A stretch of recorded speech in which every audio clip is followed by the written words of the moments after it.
Welcome to the deep dive. We've got something really unique today.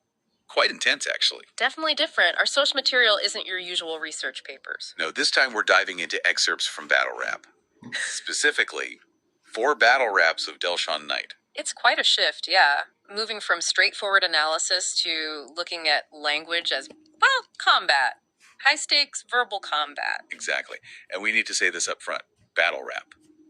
It pushes boundaries.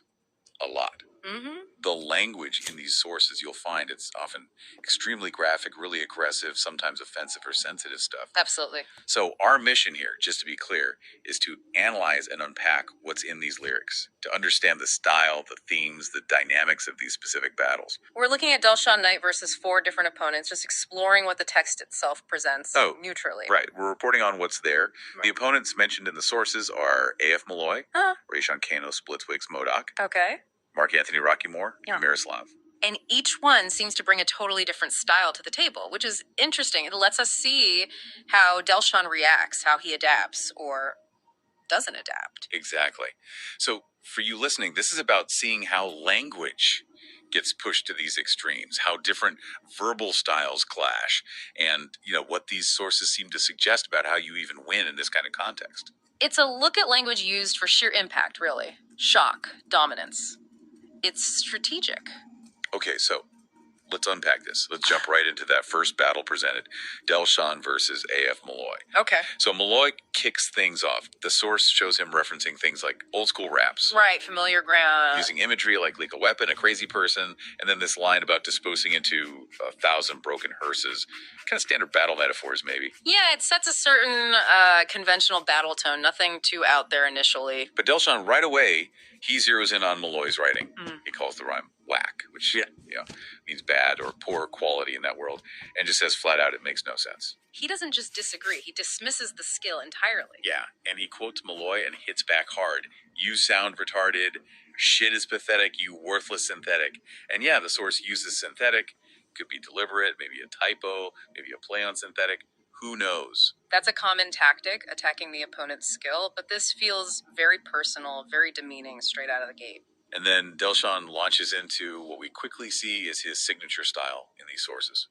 Round 1, the imagery gets incredibly visceral, grotesque. Like what? He talks about wanting to skin your face and skull before cracking it, and fry your brain up in sections till it looks like black lettuce. Wow. Okay, so it's not just violent threats. It's really specific, disturbing physical violation designed to disgust. Totally. And he mixes that body horror with, like, the fantastical or demonic pretty quickly. Right. Referencing the demon's predator face to whip Jason's mask or becoming a lyrical Ant-Man of microscopic optics. That's a weird mix. And then there's this bizarrely specific line. Give you the poet's crystal ball and tell you, don't rub it, nigga, massage it. And again, the offensive language there, like elsewhere, seems purely for shock value, just reporting what's in the text. Yeah, that rapid shift in imagery, body horror, supernatural stuff, then something just plain weird. It must be disorienting. Hard to counter because you don't know where he's going next. It's building these unsettling scenarios. And throughout this round, he keeps challenging Malloy. If you think you can win, prove it. Okay. But then he immediately undercuts him by saying, the first round goes to you as the student. So that's not giving props, it's a power move. Like, you finish your little round, but you're still beneath me. Exactly. And according to the source material, A.F. Malloy forfeited round 3. There it is. Yeah, and this is a pattern we're going to see. It suggests that, in the narrative presented here, Delshaun just kind of overwhelms opponents into quitting. Right, because forfeiting a later round in battle rap, which is usually 3 rounds, typically means you just can't or won't continue. It's basically conceding. Okay, moving to battle 2.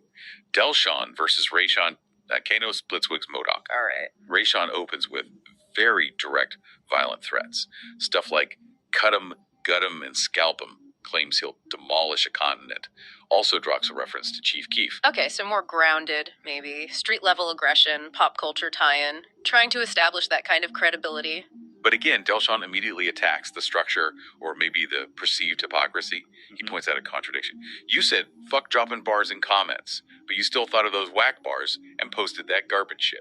So attacking the process or the history behind the bars. Bars, meaning the lines, the verses. Yeah, he's hitting the quality whack bars garbage shit, but also saying Rayshawn's approach is inconsistent or fake, undermining the whole presentation. Strategic. And the insults here, they get really personal, way beyond rap skills. He calls him Mr. Church and Charlemagne look-alike.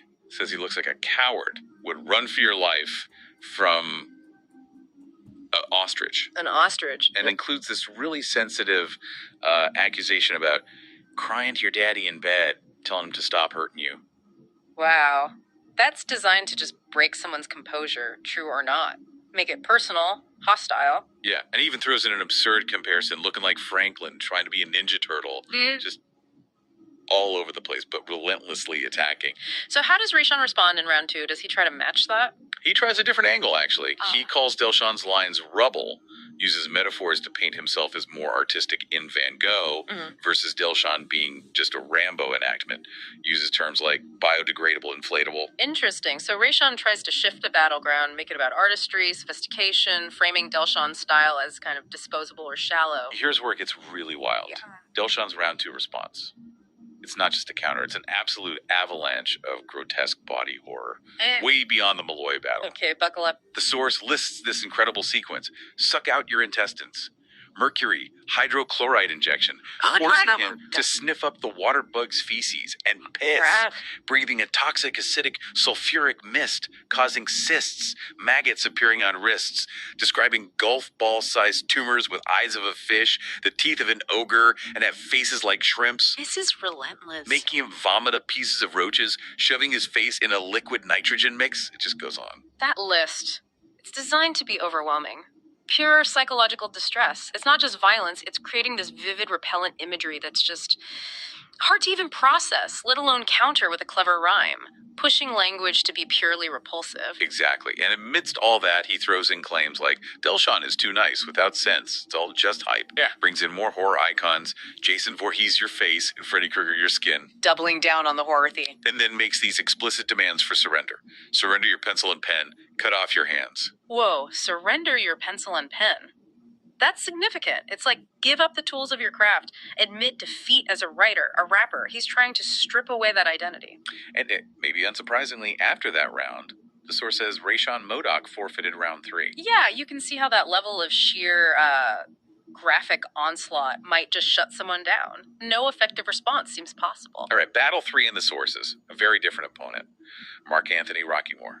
Okay, what's his style like? Much more abstract. Philosophical references, complex vocabulary, almost academic compared to the others. Interesting contrast. Yeah, Rockymore uses words like Brobdingnagian blows, astrological terms, moon conjunct trine, talks about high vibration, quotes castings pearls before swine, invokes concepts like eternal time and infinite space. So leaning into intellectual or spiritual superiority, maybe. A definite shift from visceral threats. And his criticisms of Delshaun are framed that way, too. He says Delshaun's rhyme scheme is old, he's been ejected from the fold, and there's a politically charged line saying Delshaun is failing like a Trump meme. Okay, pulling in contemporary politics. And again, we're just noting what's in the source, not endorsing any viewpoint here. Exactly. Rockymore even ends his round with this really definitive, almost theatrical sign-off. You can't win. Choose another sin. Blend in, kid, cause this is the end. That's a proper mic drop moment. Very dramatic. So how does Delshaun handle this abstract, vocabulary-heavy style? Does he try to match it? Well, his round 2 starts by dismissing it entirely. He says, looking in the dictionary seems like the new trend. So he frames Rockymore's complexity not as skill, but as just trying too hard. Artificial. Pretentious, maybe. Again, attacking the authenticity of the opponent's strategy. And then does he pivot back to his usual style? Oh yeah, right back to intensely personal insults, even though Rockymore stayed abstract. He questions his maturity, says he's stuck in the past, and drops that shocking line about wanting to drink the milk from your mother's breasts and stare at your own grandmother's ass. completely ignores the intellectual angle and goes straight for the jugular, personally. Pretty much. It reinforces that Delshaun's core strategy is dismantling the person with insults and grotesque imagery, not really engaging on their chosen terms, whether it's street threats or philosophy. But interestingly, he does seem to incorporate some abstract or fantastical elements himself here. Like, he's showing he can play that game, but twisting it his way. How so? He mentions a lyrical blend of demons and angels. Okay, kind of abstract. But then he describes this incredibly elaborate weapon or creature, the cold, cryo-insulated focus from Draconis' 11-foot man-made locusts. And he gives all these hyper-specific biological and mythological details. Severe cystic fibrosis, neurological electrical voltage, high ionizing radiation dosage, eyes like that of a sheep, feet are bronze, 2 rows of saber-toothed teeth. Wow. So he takes the idea of complex, fantastical stuff, but makes it his own brand of disturbing, pseudo-scientific horror. Almost like saying, you think that's complex, watch this. Exactly. And he directly challenges Rocky Moore's earlier vibe, asking, "Where's your angels and soul tribe, bitch? See, now I'm calling your bluff," using that slur again for aggression. Turning Rocky Moore's own concepts back on him, framing them as empty boasts, forcing him to defend them. So the pattern holds. The source says Mark Anthony Rocky Moore forfeited the presumed round 3. So even the more cerebral, abstract approach couldn't seem to withstand that combination of dismissal, personal attack, and just overwhelming, bizarre, grotesque fantasy. Okay, finally the 4th battle presented. Delshaun versus Miroslav. And Miroslav's style. Also leans heavily mythological, cosmic scale imagery. Huge concepts. Okay, like Rocky Moore, but maybe different flavor. Seems like it. Miroslav talks about having descended down to Earth to collect rappers' heads. Right. Having reconstructed the entire skeleton inside the reflection. Making a route from the sun to the moon. Create the entire universe without a single blueprint. Whoa, okay, God complex level stuff. Yeah, saying his name means not to be fused with in ancient Sumerian, claiming he created the Vikings. Huge ancient power claims. Positioning himself as this primordial force. And his criticism of Delshaun follows that idea. He says Delshaun is not well put together, and your brain needs a few more stems for you to connect with. Basically calling him simple or underdeveloped. Setting up a cosmic complexity versus perceived simplicity kind of dynamic. But Delshaun's round 1 response. Cure Delshaun. He just calls Miroslav's rhyme weak. No engagement with the cosmic scale at all. Nope. Straight back to aggressive graphic threats and personal insults.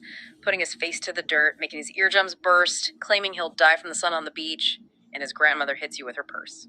Huh. From creating the universe to getting hit by a purse. That's quite the deflation. He completely ignores the scale Miroslav set up and brings it down to this petty, personal level. Totally. And he includes another one of those really charged accusations. Alert Chris Hansen. We got a pedophile out on the lurk. Again, reporting neutrally on this tactic appearing in the source. It's used for maximum damage. Absolutely. Accusations like that, true or not, are designed to completely derail and discredit someone by invoking serious social condemnation.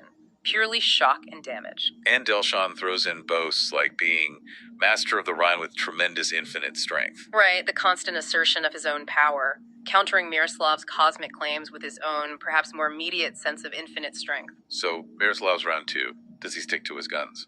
Yeah, the source says he continues critiquing Delshaun's flow, the rhythm and delivery, and brings in more mythological power references, Rudra and Agni. So he's trying to maintain his frame. Mm-hmm. Powerful entity judging technical skill. Seems like it. But Delshaun's round 2 counter, another dismissal, calls Miroslav's lines crappy. Predictable by now. And then more graphic, fantastical threats, knocking out teeth, hanging him upside down with fishhooks, putting his head through a roof with an uppercut, moving at Mach speed. Still focused on physical violation, but with those fantastical twists like Mach speed, it's his go-to for impact. He adds more weird boasts, too.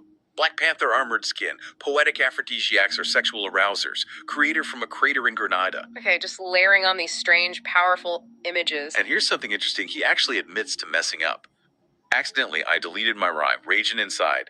I said, fuck it, let me waste some more time, remember the lines, and give a try. Huh. That's a rare peek behind the curtain. A moment of vulnerability, almost. Kinda, but he frames it immediately as just an annoyance. Wasting some more time, before delivering the killer lines anyway.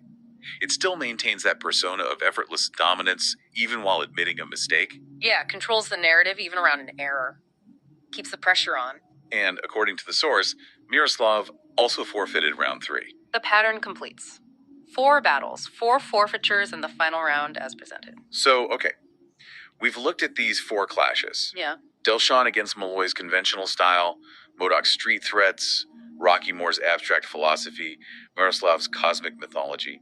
What does it all add up to? What are the big takeaways here? Well, what's really striking is how consistent Delshaun Knight's style is, according to these sources, despite the very different approaches he faced. His core method seems built on just extreme elements. Right.